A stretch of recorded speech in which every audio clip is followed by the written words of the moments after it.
Hello guys, ఎలా ఉన్నారు? Welcome to our YouTube channel movie lunatics. ఈ వీడియోలో మనం Captain America brave new world post credit సీన్కి అర్థం ఏంటి, దాంట్లో ఏం హింట్ చేస్తున్నారు అండ్ అది ఫ్యూచర్ ఆఫ్ మార్వెల్కి ఎలా ఇంపాక్ట్ చేస్తుంది అనే విషయాల గురించి డిస్కస్ చేద్దాం.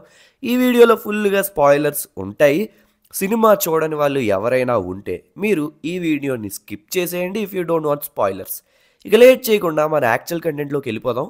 మూవీలో అఫీషియల్గా రివీల్ చేస్తారు దట్ ఇటర్నల్స్ మూవీ ఎండింగ్లో ఉన్న సెలెస్టియల్ యొక్క బాడీ అడమాంటియం అనే మెటల్తో తయారైంది అని. అండ్ అది ఇన్ఫ్యాక్ట్ మన ఎర్త్ 616లో ఉన్న స్ట్రాంగెస్ట్ మెటల్ అయిన వైబ్రేనియం కన్నా కూడా చాలా పవర్ఫుల్ అని. ఆల్రెడీ మనం ముందు బ్రేక్ డౌన్ వీడియోస్లో చెప్పుకున్నట్టుగానే అన్ని కంట్రీస్ అడమాంటియంని సొంతం చేసుకోవడానికి ఎవరి ట్రయల్స్ వాళ్ళు వేస్తూ దాన్ని దక్కించుకోవడానికి చేసే పాలిటిక్స్ మీదనే captain America brave new world movie అంతా తిరుగుతూ ఉంటుంది. అయితే సినిమా ఎండింగ్ ఏమవుతుందంటే ఈ పాలిటిక్స్ గొడవలు ఆపి అందరూ యూజ్ చేసుకునేలాగా ట్రీటీ చేసుకుంటారు. మార్వెల్ మూవీస్ లాంగ్ టర్మ్ వ్యూవర్స్కి అడమాంటియం గురించి కొత్తగా చెప్పాల్సిన అవసరం లేదు.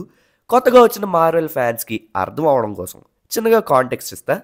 Adamantium metal is direct connection to X Men universe. X Men movies చూసుంటే మీకు ఈ అడమాంటియం అనే మెటల్ గురించి డెఫినెట్గా తెలిసే ఉంటుంది. ఈ అడమాంటియంతోనే వల్వరిన్ క్లాస్ని చేస్తారు.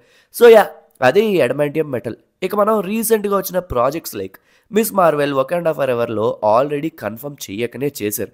కమలా ఖాన్ అండ్ నమోరా మ్యూటెంట్స్ అని ఎట్సెట్రా ఎట్సెట్రా అని. ఇంకా చెప్పాలంటే ద మార్వెల్స్ క్రెడిట్ సీన్లో డైరెక్ట్గా ఆల్టర్నేట్ యూనివర్స్లో ఉన్న బీస్ట్ క్యారెక్టర్నే చూపించారు.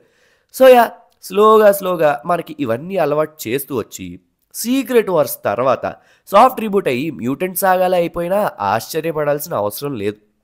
మ్యూటెంట్ సాగాల రీబూట్ చేయాలంటే మరి అడమాంటియం అవసరం ఉండకనే ఉంటుంది. అందుకే మూవీలో అడమాంటియం మీద ఇంత ఫోకస్ చేస్తున్నారు. సో ఇక యాక్చువల్ పోస్ట్ క్రెడిట్ ఎక్స్ప్లెనేషన్లోకి వెళ్తే శామ్ ప్రిజన్లో పెట్టుంచిన శామ్యూల్ స్టర్న్స్ ఏకే ద లీడర్తో మాట్లాడుతుంటాడు. ఆల్రెడీ ఈ లీడర్ క్యారెక్టర్ గురించి మన ఛానల్ ఫాలో అవుతున్న వాళ్ళు, మన వీడియోస్ చూస్తున్న వాళ్ళకి ఐడియా ఉంటుంది. ఇంక్రెడిబుల్ హల్క్ మూవీలో అబామినేషన్ బ్లడ్తో రియాక్ట్ అయిన తర్వాత బ్రెయిన్ పెద్దగా అయిపోయి శామ్యూల్ స్టర్న్స్ ఏకే ద లీడర్కి హల్క్ పవర్స్ వస్తాయి. ఐ మీన్ ఫిజికల్గా కాదు, ఇంటలెక్చువల్గా. ద లీడర్కి టెలికైనసిస్ అండ్ టెలిపాథిక్ ఎబిలిటీస్ ఉంటాయి. Limitless knowledge and supreme intelligence ఉన్న క్యారెక్టర్ అన్నమాట. ఆల్రెడీ జరిగిపోయిన ఈవెంట్స్లో ఎవ్రీ మైన్యూట్ డీటెయిల్ని గుర్తుపెట్టుకుని ఎఫెక్టివ్ పాసిబుల్ అవుట్కమ్స్ని క్యాలిక్యులేట్ చేసి అపోనెంట్ నెక్స్ట్ మూవ్ ఏంటో చాలా ఈజీగా కనిపెట్టేస్తాడు. చాలా యాక్యురేట్గా అన్ని ప్రాబబిలిటీస్ని క్యాలిక్యులేట్ చేసి చూడగలడు. అయితే శామ్తో ప్రెజెంట్లో ఉన్న శామ్యూల్ స్టర్న్స్ సీరియస్ టోన్లో ఎలా అని అంటాడు, we share the same world don't we? The world you die to save, it's coming. I have seen it in the probabilities. All you heroes protecting the world, do you think you are the only ones? Do you think this is the only world? Will see what happens when you have to protect this place from the others అని అంటాడు. దీని అర్థం ఏంటంటే, నేను ప్రాబబిలిటీస్లో చూశాను, ఈ వరల్డ్ని protect చేసే సూపర్ హీరోస్ మీరు ఒకరే ఉన్నారనుకుంటున్నారా? ఈ వరల్డ్ ఒక్కటే ఉందనుకుంటున్నావా? వేరే వాళ్ళు వచ్చినప్పుడు ఈ వరల్డ్ని ఎలా సేవ్ చేస్తావో చూద్దాం అని అంటాడు.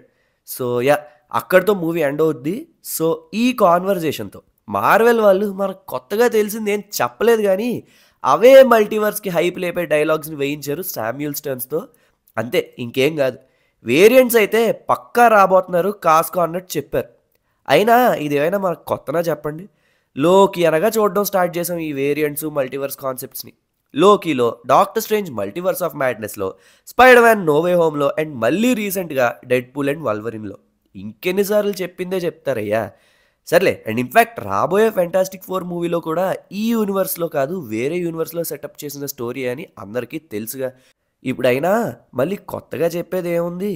అయితే శామ్యూల్ స్టర్న్స్ మాటల్లో ఒక్కటి మాత్రం బాగుంది.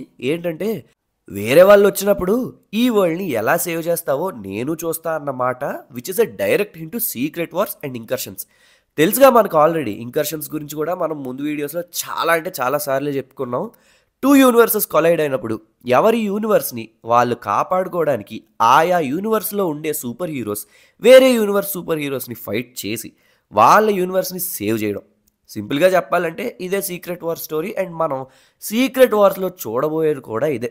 ఒకరినొకరు చంపేసుకుని డబ్ల్యూడబ్ల్యూఈలో రాయల్ రంబుల్ లాగా ఆల్ మిక్స్ గ్యాంగ్ బ్యాంగ్ లాగా. మరి దానికంటే ముందు స్టేజ్ సెట్ చేయడానికి డూమ్స్ డే ఎలా మరి అంటే, నా గెస్ కరెక్ట్ అయితే ఫెంటాస్టిక్ 4లో డూమ్ని ఏమైనా ఇంట్రడ్యూస్ చేయొచ్చు. బికాస్ ఫెంటాస్టిక్ 4 కామిక్స్లోనే డాక్టర్ డూమ్ ప్రెజెన్స్ ఎక్కువ ఉంటుంది. సో అలా ఫెంటాస్టిక్ ఫోర్ ద్వారా డాక్టర్ డూమ్ని ఇంట్రొడ్యూస్ చేసి దాని ద్వారా డూమ్ స్టేకి స్టేజ్ సెట్ చేసి అండ్ అక్కడి నుంచి సీక్రెట్ వార్స్కి లీడ్ చేసేలా ప్లాన్ చేస్తారు. పెద్ద ప్లానింగే పెద్ద ప్లానింగే. అదంతా ఓకే కానీ ఈ విషయం మరి లీడర్కి ఎలా తెలిసింది అని అనుకుంటున్నారా? ఆల్రెడీ ఇందాక చెప్పా కదా, వాడు సూపర్ ఇంటెలిజెంట్ అండ్ పర్ఫెక్ట్గా ప్రెడిక్ట్ చేయగలడు ప్రాబబిలిటీస్ని అని. మేబీ అలానే తెలిసుండొచ్చు ఈ సూపర్ ఇంటెలిజెంట్ బ్రెయిన్ వలన. ఇక వీడియోని కంక్లూడ్ చేయాలంటే ఈ పోస్ట్ క్రెడిట్స్లో మనకి తెలియని విషయాన్ని ఏది చూపించలేదు కానీ మనకి తెలిసిన విషయాన్నే మళ్ళీ కొంచెం హైప్ ఇచ్చి ఎలివేషన్ ఇచ్చి చెప్పారు. నాకైతే అలానే అనిపించింది మరి.